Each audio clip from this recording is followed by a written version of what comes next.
If it is not dangerous to vaccinate human beings, how is it dangerous to vaccinate animals? I think, the government really needs to do a lot of education, informing people about why all of a sudden they're asking for, animals to be vaccinated. Whenever there is lack of proper information, gives rise to, speculation, rumors, conspiracy theories, and that's what you're hearing right now. Anyway, leaders present at the auction also chimed into the livestock vaccination campaign, terming those opposing the plan as detractors. Leaders including Majority Leaders Aaron Chariot of the Senate and Kimani Ichung'wah of the National Assembly blasted Wiper's Kalonzo Musyoka for opposing the plan, saying his interest is not for the country. Sababu hii nchi imekuwa nchi ya wajuaji. Kila mtu amekuwa expert wa kila kitu. Ndio maana unasikia Sudi anauliza Kalonzo hati yako na ng'ombe ngapi? Mimi ningekuambia Sudi hana ng'ombe, yeye ni mkulima wa ndengu. Lakini akisikia matangazo ya mambo ya mifugo anataka kuwa mstari wa mbele tena atupatie lecture. Na yeye hawezi kutofautisha mbuzi na fisi, lakini yako na opinion pia. So lazima tuzoee kuishi na mbuzi zetu vaccination. Rais, kupitia hii mpango yako ya bottom up economic transformation, ulituambia kwa makini utaenda kufungua soko ndio hizi mifugo yetu ipate soko, wakulima wapate pesa. Na kama wizara sisi tukaenda huko Dubai, tukaenda Saudi Arabia, tukaenda Kuwait na tukapata kweli kuna soko kubwa zaidi. Tukawauliza ni nini mnataka ndio mbuzi ya hapa Baringo ifike Dubai, na wakatuambia wanapenda nyama yetu, lakini saa hii hata kama hii nyama inaenda Dubai inapata pesa kidogo kwa sababu hatuna vaccination certificate. Kwa hivyo wakatuambia nyinyi mkienda mvaccinate mifugo yenu, mbuzi na kondoo, tunaweza nunua nyama yenu kwa bei nafuu. Walirogwa. Najua nilikuwa naona jana Kalonzo na wengine wanaongea mambo ya chanjo. Kama binadamu anachanjiwa, anapewa anavaccinatiwa, ikuje ng'ombe na mbuzi. Kwani imeanza leo ama jana? Mimi nataka niulize Kalonzo kwanza, wewe uko na ng'ombe ngapi? Ama uko na mbuzi ngapi? Sasa ingine tuache siasa ya upuzi. Tufanye siasa mali siasa iko. Tusaidie watu wetu mali mambo iko vizuri. Unajua nilikuwa nauliza hata wale bishops na wale watu wengine. Wakati unakashifu serikali ya William Ruto, jameni sema hii na hii umefanya vizuri. Hii na hii ndio bado. Wacha tu kuamka kila siku kusema hii ni mbaya, sha ni mbaya, chanjo ni mbaya, fiato ni mbaya, sijui ile ni mbaya. Na lazima fanya kazi. Meanwhile, Public Health Principal Secretary Mary Muthoni has called on doctors to soften their stance and negotiate with the government to avert their planned strike. The PS has said that the government is fully committed to ensuring the pertinent issues are addressed once and for all, to ensure doctors will still be at work during the whole of the festive season. Speaking in Gishogo, Kirinyaga County, the PS noted that the availability of doctors, particularly during the festive season, is important, urging them to agree to negotiate so that they can continue saving lives.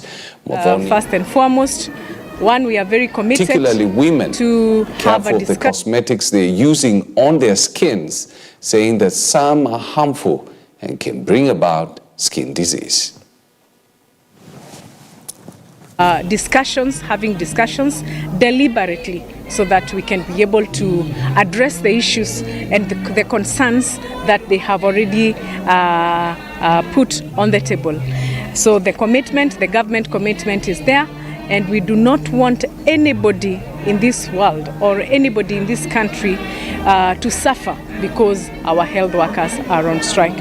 We are asking all the medics in the country to remain calm as their officials sit on the table with us to ensure that we are able to resolve the impasse that has been hanging in the air. A month ago, we realized an aborted operation in one of the clinics in Nairobi, and we gave an assignment to the regulatory bodies so that they can come up with a report And we shall be coming up in the open with the report that our regulatory bodies have been compiling so that the members of the public can know what exactly is happening in some of these parlors that we have seen and some of the clinics that are not licensed. But I also want to plead with the members of public that it is also important to note the products that you are buying from the market. Albeit some of them may not be licensed, it is important that you bring it to the authorities. Let us not have over-the-counter buying of drugs. Have a prescription before you get any drug. It is important to stop the issue of over-the-counter buying of the drugs so that we reduce the number of mortality rates of prescribing of ourselves from the counters, from the pharmacy. It's truly important you watch out what kind of products you're using, and you know quite a number of people wanajaribu kutoa tint and you end up looking funny and damaging your kidneys, your skin, and so many things in your body. So let us take care of our bodies. At the same time, the Kenya Medical Practitioners, Pharmacists and Dentists Union, KMPDU Secretary General Davti Atelia has stamped his ground on the medic strike, saying doctors will go on strike starting the 22nd of December and that all public hospitals will see doctors down their tools. Medical doctors have blamed the government for dishonoring the collective bargaining agreement by cutting down on stipends remuneration for interns. Atelia said that the doctors are not going back and that the strike is on unless the government addresses their grievances. Once we signed the return to work agreement, the county government and the national government went back to slumberland. And they forgot about the issues that we had raised, and they have not had any interest to implement it because of politics. But as doctors, we have said and we reiterate that come 22nd midnight, not a single doctor in all the hospitals in the country, both national referral hospitals, the county referral hospital will be at work. We will leave the hospital for the politicians to run them because we pay them taxes, and the priorities is not for healthcare for the health services to be as expected. We have realized that government in itself has dishonored this agreement. First, they are in contempt of courts because they decided to pay interns wages that were reduced. They reduced 70% of the salaries that has been paid for 7 years seamlessly. The arrears that they owe to doctors in all the 47 counties, none of the counties has implemented. Even Embu County has not implemented. The adjustment of those salaries in the payslip, none of the counties has done this, despite the agreement that they will do it from July 2024. Sisi tumekuja hapa Embu County kusema ya kwamba kama branch na madaktari wa Embu County tutashirikiana na madaktari wengine wote nchi mzima kwa hii mgomo yenye inakuja. Ya kwamba lakini kusihi yetu ni ya kwamba tunasihi serikali sababu zile matakwa before hizi 21 days zikwishe ni matakwa ambayo wako na uwezo wa kushughulikia. Tunaomba ya kwamba kama hiyo matakwa itaweza kushughulikiwa, we are demanding hiyo implementation ya agreement in totality ndio iweze sasa tuweze kusitisha hii mgomo. Mambo kadha wa kadha ambayo including ni ile mambo ya promotion ya madaktari hapa Embu County, kuna ile mambo ya interns, kuna ile mambo ya medical insurance cover ambayo tulikubaliana hapa Embu County. Now, days after the Kenya Forest Service defended the intended expansion of the Kiambu Road, CS Environment and Forestry Aiden Duale has assured the public that public participation will be done with regards to the proposed expansion. The clarification follows legal action taken by the Greenbelt movement, which has filed a petition to stop the government's plan to annex 51.64 acres of Karura forest for the expansion of the Kiambu Road. The Green Belt Movement, an NGO co-founded by Nobel laureate Wangari Maathai, filed a petition on the 11th of December in the Environment and Land Court seeking to halt the process. Now, there is a Gazette notice of 1957 that has put those beacons, okay, and created, in the event the road is to be expanded, it has put a beacon that this will be the way leaf for the expansion of Kiambu Road, okay? Now, a contract was signed, and all these were done in the previous administration. A contract to expand the road was agreed on in 2018. What I have asked the people is whether public participation was done. And they told me they are not sure, so I'm waiting for it. If public participation was not done, then the expansion of the road will not take place until public participation within the reading of Article 148(1) is done.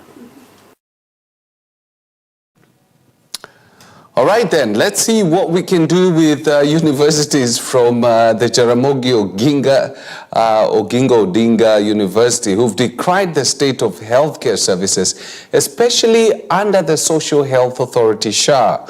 The students say the minimum contribution expected from them is unaffordable, and there is no guarantee of access to services, especially with numerous complaints that have come from patients countrywide. The students have also raised alarm on the insecurity around the university, calling on the county government and security agencies to act fast and curb and arrest the perpetrators. There is no any single way. We are being told SHA is good. Fine, we don't refuse. But how comes a comrade is expected to pay 600 shillings?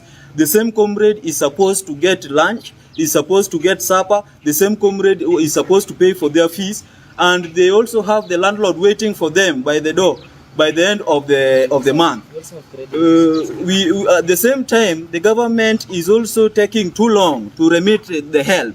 These people are being chased away from their premises, they are being attacked. After they have been attacked, they are going to the hospital. The hospital that we have in the institution cannot handle major issues. For example, if a comrade has been attacked and is seriously bleeding, they have to be taken to the sub-county hospital. They must get to be treated through the SHA program. SHA program, they have to pay. If a comrade is required to pay 600 shillings monthly, where are they going to get this money? That one is impossible.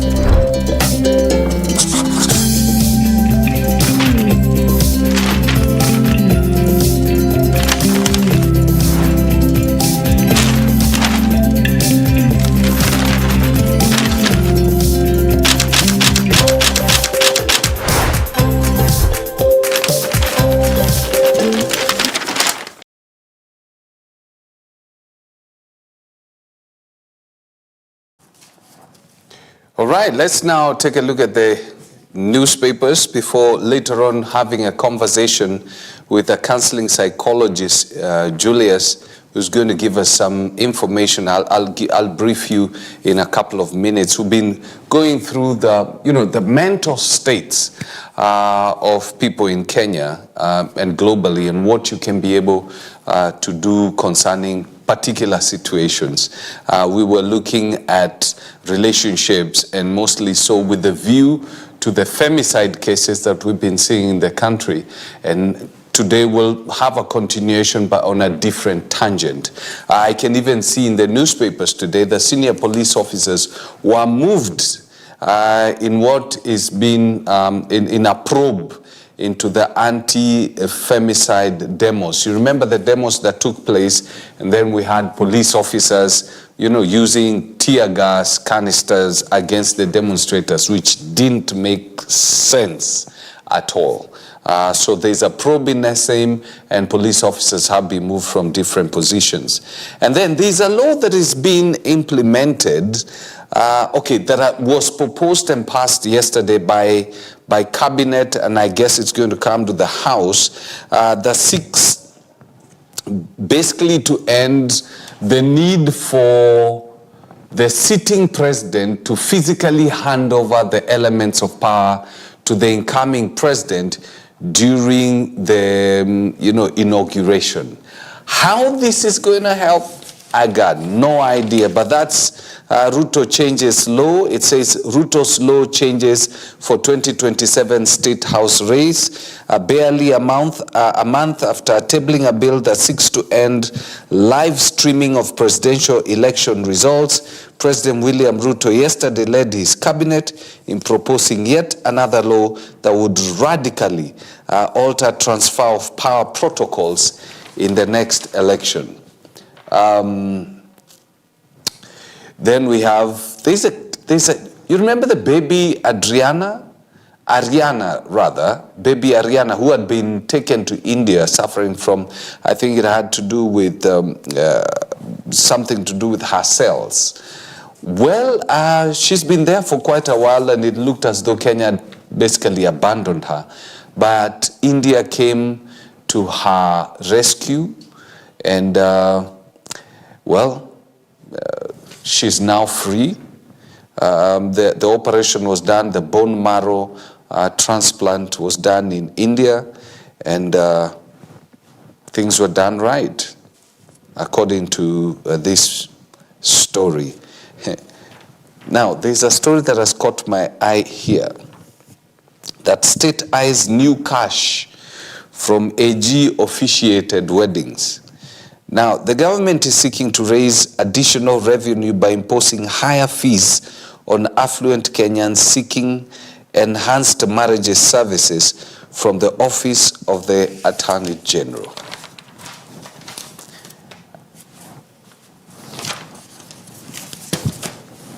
The back page of the Nation, puzzle of schools running without senior managers, and then state creates new permit classes to attract more diplomats and foreign workers.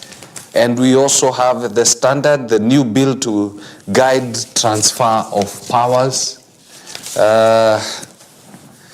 Since independence, Kenya has witnessed 4 transfers of presidential power under different laws. Now the cabinet, in light of Kenya's sometimes chaotic and hotly contested election, has approved a new bill which provides for tough penalties against those obstructing an incoming president.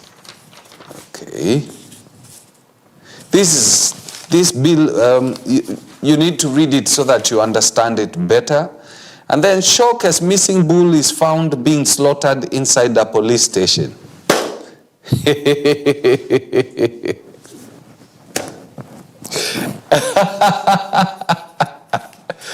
Ah, man, this is funny.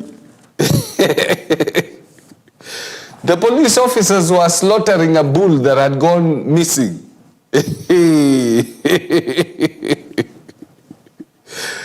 So probably this is where all the missing cows have been going to. Aya, sawa. That's funny, I must admit. Livestock vaccination to open global market, says the president.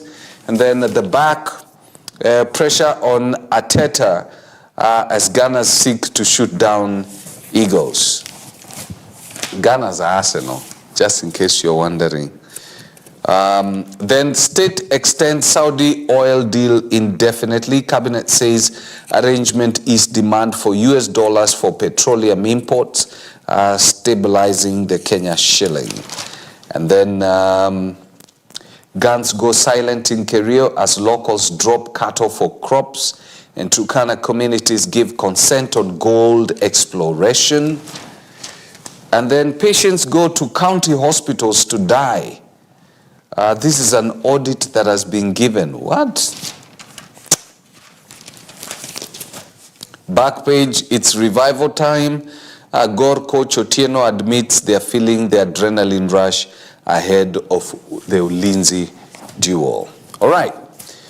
We take a break right now. When we come back, we'll have our conversation. Want to see the different types of mindsets. There are people who are narcissistic in relationships. How do you tell whether you are about to get into a relationship with a narcissistic person? And what in the world is narcissistic in the first place? We'll find out in a couple of minutes or so.